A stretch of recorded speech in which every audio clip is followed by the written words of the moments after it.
युद्ध में रूसी सेना को बड़ी कामयाबी मिली है। रूस के हमले से यूक्रेनी सेना दहल गई। हमले में यूक्रेनी फाइटिंग व्हीकल्स तबाह हो गए।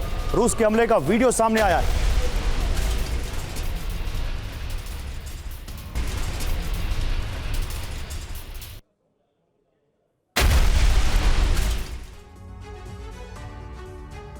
तो यूक्रेन क्रीमिया पर आखिरी प्रहार की तैयारी में। यूक्रेन का आखिरी प्रहार इतना विध्वंसक हो सकता है जिससे रूस के हाथ से क्रीमिया निकल जाए और यूक्रेन क्रीमिया फतह कर ले।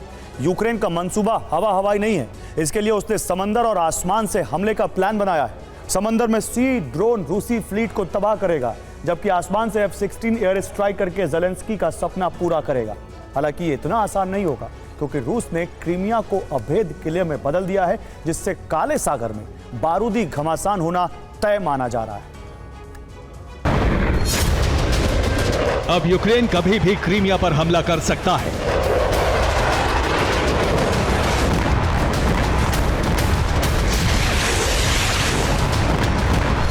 कभी भी क्रीमिया पर ताबड़तोड़ हमले कर सकता है।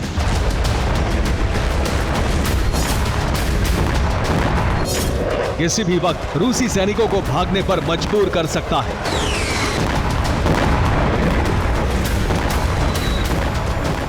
क्योंकि क्रीमिया के पास ऐसा विध्वंसक हथियार आ चुका है जिसके दम पर ज़ेलेंस्की सबसे पहले क्रीमिया को टारगेट करने वाले हैं।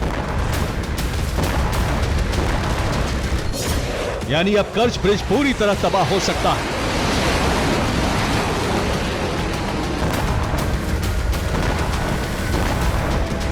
सेवास्तोपोल पोर्ट का नामो निशान मिट सकता है।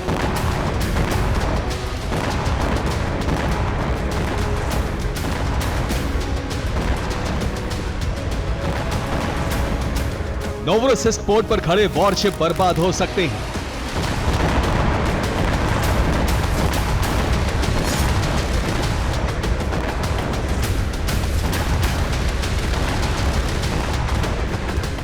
क्रीमिया पर यूक्रेन कभी भी कब्जा कर सकता है।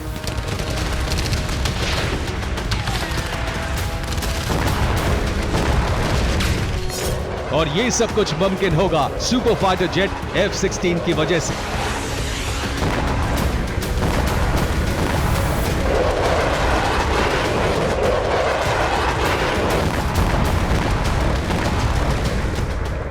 क्योंकि यूक्रेन को नीदरलैंड्स और डेनमार्क से F-16 की 2 यूनिट मिल चुकी है।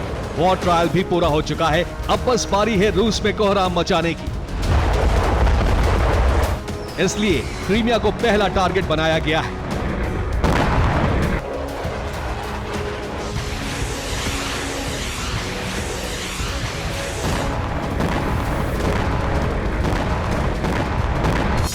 यूक्रेन के इंटेलिजेंस चीफ किरिलो बोदानोव के 2 बयान इसकी तस्दीक करते हैं। एक दिन पहले बोदानोव ने कहा डॉनबास के मुकाबले क्रीमिया जीतना बेहद आसान है, जबकि 2 दिन पहले बोदानोव ने कहा था कि यूक्रेन कभी भी कर्च ब्रिज को तबाह कर सकता है। यूक्रेन की तरफ से कभी भी इस तरह के बयान सामने नहीं आए, लेकिन F-16 पहुंचते ही ज़ेलेंस्की का जोश हाई है।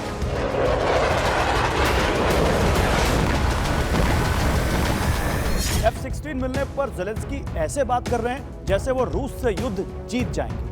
यूक्रेन ने क्रीमिया पर कब्जे का ब्लूप्रिंट बना लिया है। इसके लिए F-16 से आक्रमण की तैयारी है।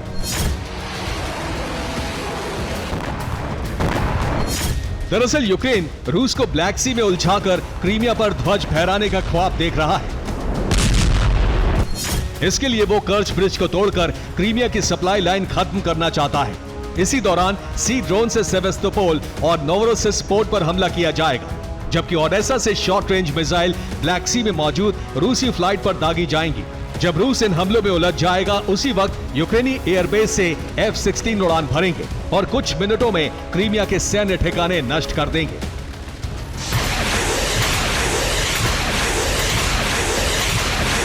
यही वजह है कि पिछले कुछ दिनों में यूक्रेन ने ब्लैक सी में ऑपरेशन तेज कर दिया है। आधी रात में क्रीमिया की तरफ यूक्रेनी बोट बढ़े और ब्लैक सी में मौजूद फ्लीट पर हमले किए। ये उसी का वीडियो है। इस दौरान तेंद्रिविस्का कोसा आइलैंड पर भी बमबारी की गई, जहां रूसी ऑयल रिफाइनरी इक्विपमेंट्स तबाह कर दिए गए। इसके अलावा डॉनबास तक हथियार लेकर जा रही ट्रेन को यूक्रेन ने ड्रोन से उड़ा दिया। ये हथियार डॉनबास से क्रीमिया जाने थे, लेकिन उससे पहले ही यूक्रेन ने तबाही मचा दी। ब्लैक सी में यूक्रेन ने बहुत खास तैनाती की, खास तौर पर क्रीमिया के तट पर सी ड्रोन तैनात किए। अब यूक्रेन की रणनीति है कि ब्लैक सी में रूसी फ्लीट को तबाह करके क्रीमिया की घेराबंदी की जाए। अगर यूक्रेन काला सागर में अपने मंसूबे में कामयाब हो जाता है तो बाकी का काम F-16 स्क्वाड्रन का है।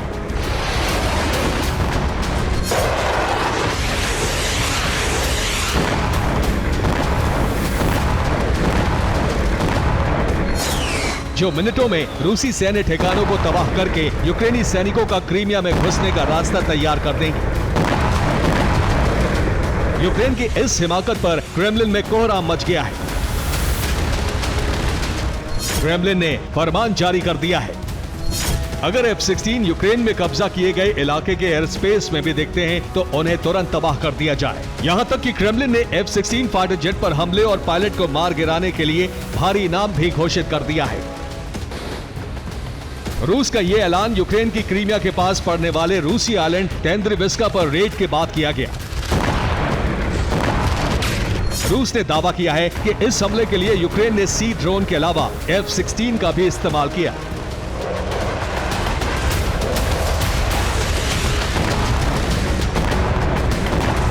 ऐसे में रूस पलटवार जरूर करेगा, खास तौर से उन एयरबेस को निशाना बना सकता है जहां नेटो से मिले F-16 तैनात किए गए हैं।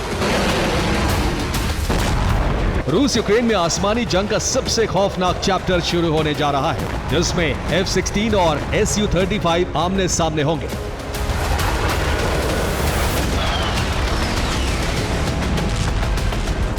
और फिर होगा सबसे विध्वंसक टकराव। Bureau report, TV9, Bharatvarsh.